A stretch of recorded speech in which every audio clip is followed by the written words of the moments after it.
ओम नमो भगवते वासुदेवाय। महाभारत की कथाओं में प्रसंग है अर्जुन का लक्ष्य भेद और उस उनके तथा भीमसेन के द्वारा अन्य राजाओं की पराजय। वैशंपायन जी कहते हैं, जन्मेजय ब्राह्मणों के समाज में अर्जुन खड़े हो गए। परम सुंदर एवं वीर अर्जुन को धनुष चढ़ाने के लिए तैयार देखकर ब्राह्मण लोग चकित रह गए। कोई सोचने लगा कि कहीं यह हमारी हंसी न करा दे, कहीं राजा लोग इसी के कारण ब्राह्मणों से द्वेष न करने लगे। कोई कोई कहने लगा कि यह उत्साही वीर है, इसका मनोरथ पूर्ण होगा। देखो, यह सिंह के समान चलता है, गजराज के समान बलवान है, यह सब कुछ कर सकता है। यदि इसमें शक्ति न होती तो यह ऐसी हिम्मत ही क्यों करता। तपस्वी और दृढ़ निश्चयी ब्राह्मण के लिए असाध्य ही क्या है।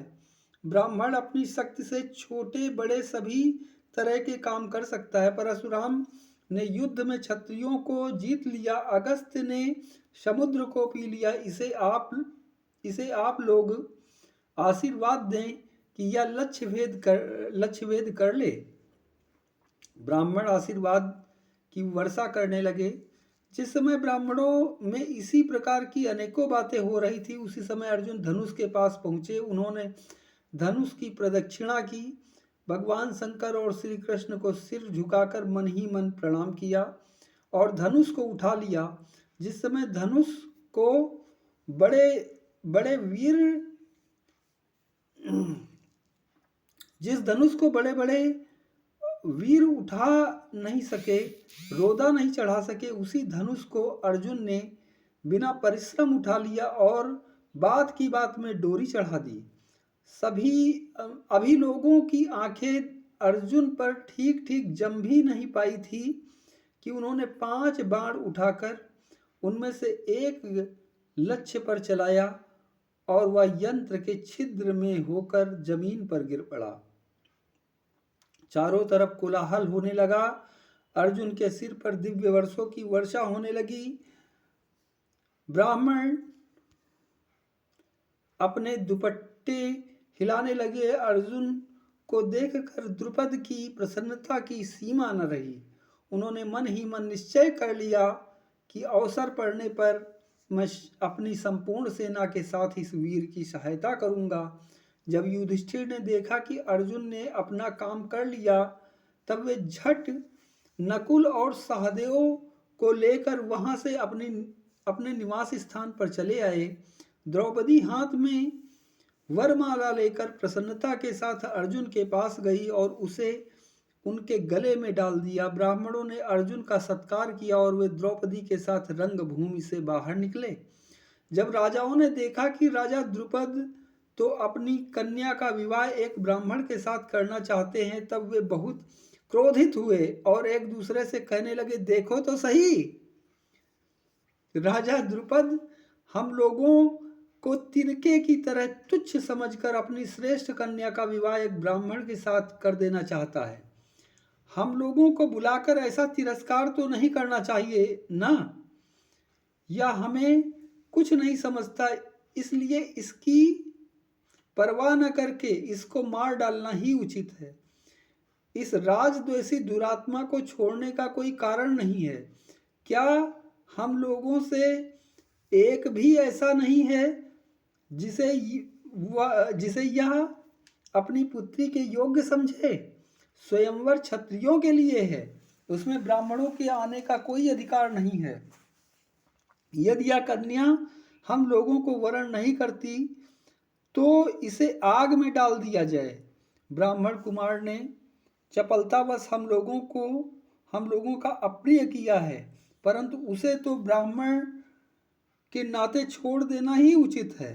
राजाओं ने ऐसा निश्चय करके अपने अपने शस्त्र उठा लिए और द्रुपद को मार डालने के लिए दौड़े।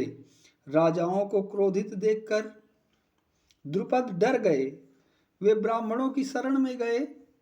द्रुपद को भयभीत और राजाओं को आक्रमण करते देख भीमसेन और अर्जुन उनके बीच में आ गए।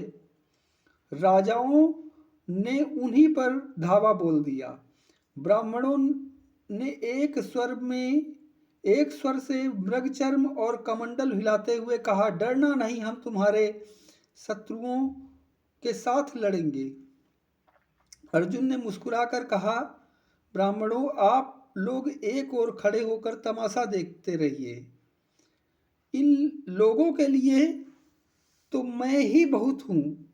अर्जुन धनुष चढ़ाकर भीमसेन के साथ पर्वत के समान अविचल भाव से खड़े हो गए।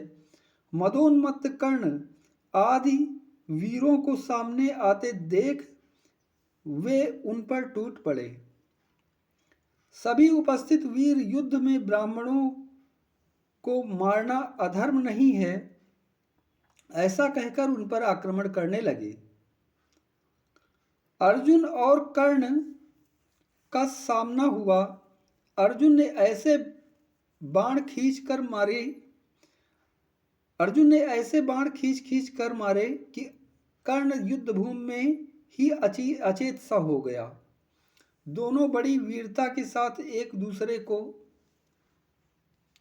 जीतने की इच्छा से अपने अपने हाथों की सफाई दिखलाने लगे। कर्ण ने कहा, अजी, आपने तो ब्राह्मण होने पर भी ऐसे हाथ दिखलाए कि मेरी प्रसन्नता की सीमा न रही। आपके मुख पर विषाद का कोई चिन्ह नहीं है और हस्त कौशल भी बड़ा विलक्षण है। आप स्वयं धनुर्वेद अथवा परशुराम तो नहीं हैं। मुझे तो ऐसा जान पड़ता है कि मानो स्वयं विष्णु या इंद्र ही अपने को छिपाकर मुझसे युद्ध कर रहे हैं। मेरा निश्चय है कि यदि मैं क्रोध में भरकर युद्ध करूं तो देवराज इंद्र और पांडुनंदन अर्जुन के सिवाय कोई भी मेरा सामना नहीं कर सकता। अर्जुन ने कहा, कर्ण, मैं साक्षात धनुर्वेद या परशुराम नहीं हूं। मैं समस्त शस्त्रों का रहस्यज्ञ एक श्रेष्ठ ब्राह्मण योद्धा हूं। श्री गुरुदेव के प्रताप से ब्रह्मास्त्र और इंद्रास्त्र का मुझे अच्छा अभ्यास है। मैं तुम्हें जीतने के लिए जमकर खड़ा हूं। तुम अपना जोर आजमाओ। महारथी कर्ण ब्रह्म विशारद प्रतिद्वंदी को अजेय समझकर युद्ध से स्वयं हट गया। जिस समय कर्ण और अर्जुन एक दूसरे से भिड़े हुए थे, उसी समय दूसरे स्थान पर शल्य और भीमसेन एक दूसरे को ललकारते हुए मतवाले हाथियों की तरह युद्ध कर रहे थे। आगे खींचकर पीछे झोंककर एक दूसरे को गिराने का प्रयत्न करते और तरह तरह के दांव करके घूंसों की चोट करते। पत्थरों के टकराने की तरह दोनों के शरीर चटचटा रहे थे। 2 घड़ी तक लड़ भिड़कर भीमसेन ने शल्य को धरती पर गिरा दिया। सभी ब्राह्मण हंसने लगे। भीमसेन का यह काम और भी आश्चर्यजनक रहा कि उन्होंने अपने शत्रु को धरती पर गिराकर भी उसे मारा नहीं। इस प्रकार जब भीमसेन ने शल्य को पछाड़ दिया और कर्ण भी युद्ध से हट गया, तब सभी लोग सशंक हो गए। सर्वसम्मत से युद्ध बंद कर दिया गया। भगवान श्री कृष्ण ने पहले ही पहचान लिया था कि ये तो पांडव हैं, इसलिए उन्होंने सब राजाओं को बड़ी नम्रता के साथ समझाया कि इस व्यक्ति ने धर्म के अनुसार द्रौपदी को प्राप्त किया, इसलिए इससे युद्ध करना उचित नहीं है। भगवान श्री कृष्ण के समझाने बुझाने और भीमसेन के पराक्रम से विस्मित होकर सब लोग युद्ध बंद करके अपने अपने निवास स्थान पर लौट गए। धीरे धीरे भीड़ छटने लगी। भीमसेन और अर्जुन ब्राह्मणों से घिरे हुए द्रौपदी को साथ लेकर अपने निवास स्थान कुम्हार के घर की ओर चले। भिक्षा लेकर लौटने का समय बीत चुका था। माता कुंती अपने पुत्रों के समय न लौटने से तरह तरह की आशंकाएं कर रही थी। माता के स्नेहमय हृदय का यह स्वभाव ही है। वे एक बार सोचती कि कहीं दुर्योधन आदि धृतराष्ट्र के पुत्रों ने उनका कुछ अनिष्ट तो नहीं कर दिया, कहीं राक्षसों से तो मुठभेड़ नहीं हो गई। उसी समय तीसरे पहर भीमसेन और अर्जुन द्रौपदी को साथ लिए कुम्हार के घर पर आए। ओम नमो भगवते वासुदेवाय।